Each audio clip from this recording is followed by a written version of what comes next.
Alright guys, today I'm doing a review of this Bibigo steamed dumplings.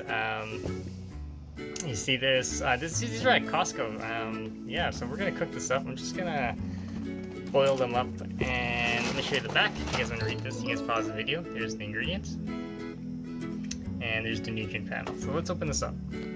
Okay, so this is what it looks like. It comes with dipping sauce. There's some dipping sauce there. It comes with like 6 trays of these. So yeah, so I'm gonna cook it up and I'll be back. Stay tuned, guys. Here it is. Here's the dumpling. That's just some seasoning that I put on the dumpling there. So we're gonna open this up.